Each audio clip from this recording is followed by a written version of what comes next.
एक समय की बात है, बलरामपुर नाम के गांव में सोहन नाम का एक गरीब किसान अपनी पत्नी रूपवती और बूढ़ी माँ के साथ रहा करता था। सोहन की एक छोटी सी बेटी थी जिसका नाम मुन्नी था। सोहन अपने परिवार का भरण पोषण गांव के मुनीम जी के यहाँ मजदूरी करके किया करता था। सोहन का घर का गुजारा बहुत मुश्किल से हो पाता था।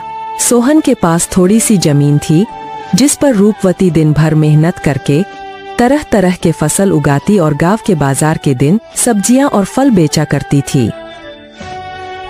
सारे बलरामपुर वासियों रूपवती से ही सब्जियां और फल खरीदते। सब्जी ले लो, फल और सब्जी ले लो, ताज़ा ताज़ा सब्जी ले लो, फल और सब्जी ले लो, हरी भरी फल और सब्जियां ले लो, हरी भरी सब्जियां 20 रुपए किलो, सिर्फ 20 रुपए किलो, फल और सब्जियां ले लो। अरे रूपवती कैसी हो?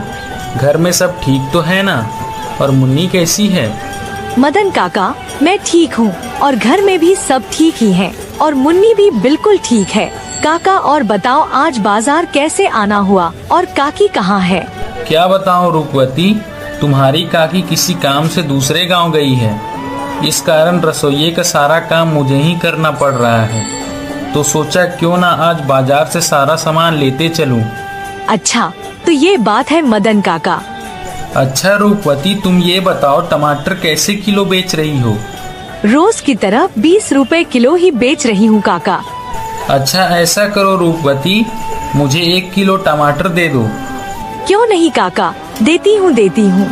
इतना कहकर रूपवती मदन काका को 1 किलो टमाटर दे देती है और बदले में मदन काका से पैसे ले लेती है।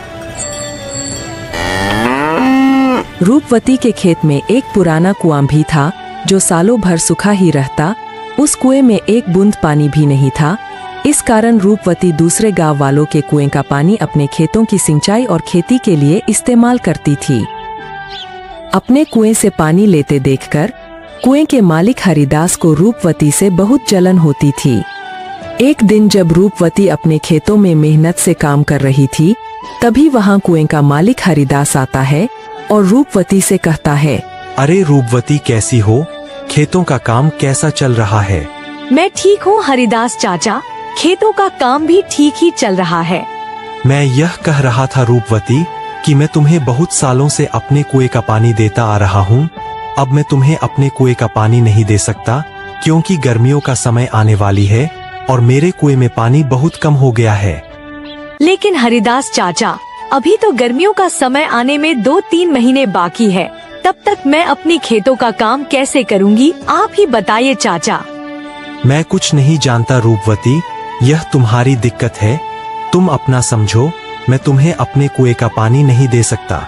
यह सुनकर रूपवती मन ही मन बहुत दुखी हो जाती है और घर जाकर अपने पति सोहन को सारी बातें बताती है। यह क्या हो गया भाग्यवान, यह क्या परेशानी आ पड़ी? अब हमारा घर का गुजारा कैसे होगा? आप चिंता ना करो भाग्यवान, ऊपर वाला सब देख रहा है। प्रभु हमारी मदद जरूर करेंगे।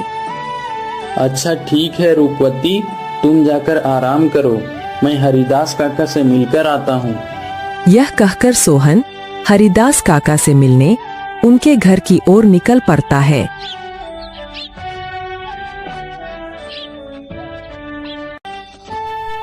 हरिदास काका, अरे ओ हरिदास काका, घर में हो कि नहीं?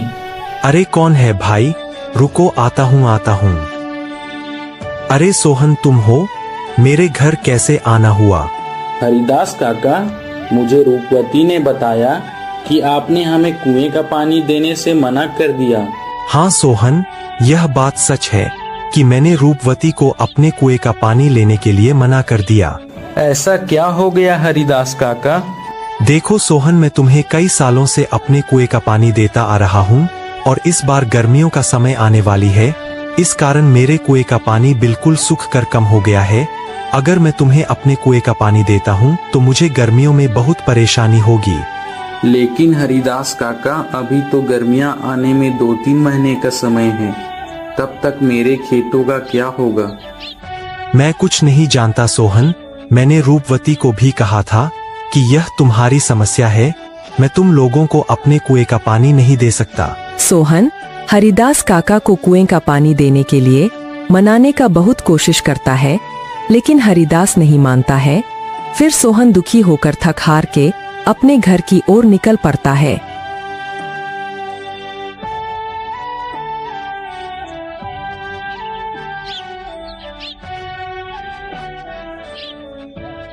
क्या हुआ? हरिदास काका ने क्या कहा? ना रूपवती, हरिदास काका ने पानी देने से मना कर दिया। कह रहे थे अगर मैं तुम्हें पानी देता हूँ तो मुझे गर्मियों में बहुत परेशानी होगी। पानी के बिना क्या होगा भाग्यवान? हमारे सारे खेत तो सूख जाएंगे और हमारा गुजारा कैसे होगा? अच्छा, वो जो हमारा पुराना कुआं है उसको खुदवाने में कितना खर्च लगेगा? भाग्यवान 500 रुपए तो लग ही जाएंगे। अरे हमारे पास इतने पैसे तो हैं ही नहीं। अच्छा, अगर मैं खुद से ही कुएं को खोद दूं तो? क्या आप कर लेंगे? हाँ, अब कुआं मिस्त्री कर लेगा तो मैं क्यों नहीं कर लूँगा। अच्छा भाग्यवान, कल सुबह सुबह दोनों कुएं के पास चलेंगे। भाग्यवान जाओ, मुझे बहुत भूख लग रही है। जाओ जाओ, घर में जो कुछ भी है वो फटाफट लेकर आओ। इतने ही बीच में उन्हें एक आवाज सुनाई देती है। ये किसकी आवाज है? वह दोनों बाहर निकलकर देखते हैं तो एक साधु महाराज उनके घर के बाहर भिक्षा मांगने के लिए खड़े होते हैं। जो कुछ भी घर में हो, चावल, गेहूं, बाजरा, दाल, वो मुझे दे दो बेटा। अरे साधु महाराज, हम सब पहले से ही इतने गरीब हैं। हम जैसे तैसे करके अपना जीवन गुजार रहे हैं। ऐसे में हम तुम्हें कहाँ से दान दे?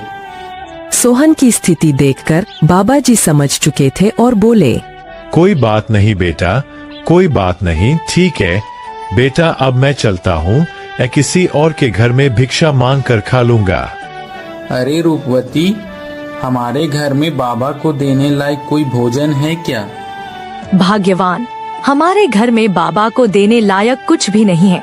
केवल थोड़े से चावल थे जो तुम्हारे लिए बचा कर रख दिए थे। अगर वह बाबा को दे देंगे तो तुम्हें भूखा रहना पड़ेगा।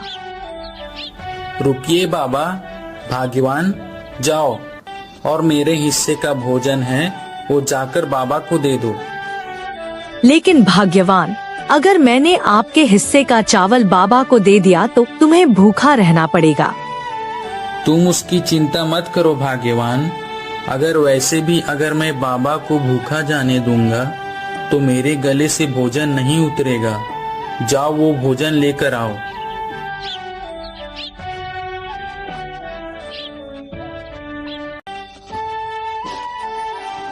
सोहन की पत्नी सोहन के अनुसार सोहन के हिस्से का भोजन बाबा को दे देती है।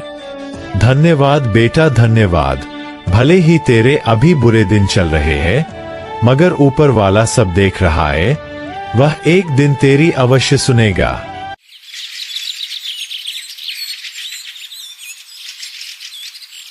फिर अगले दिन सुबह सुबह दोनों सोहन और उसकी पत्नी रूपवती अपने कुएं की खुदाई करने अपने खेत की ओर चल देते हैं।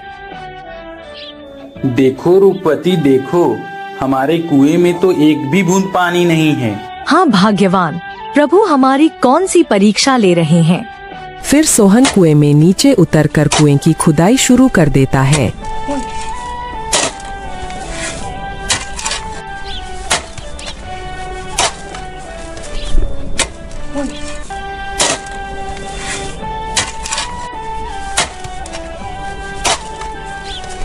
थोड़े समय बाद अचानक से कुएं की एक पत्थर के अंदर से पानी निकलने लगता है। अरे यह पानी कहाँ से आ रहा है? मुझे तो अपनी आंखों पर विश्वास ही नहीं होता। मुझे तो लगता है कि यह सब मेरे अच्छे कर्मों का फल है जो मुझे मिला।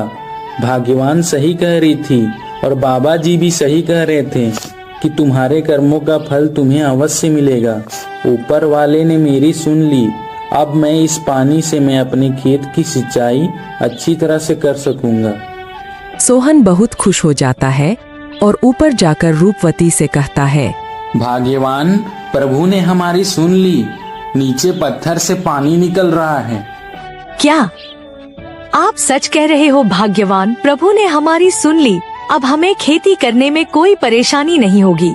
तो दोस्तों, आपने देखा जो अच्छा कर्म करता है उसके साथ हमेशा अच्छा ही होता है।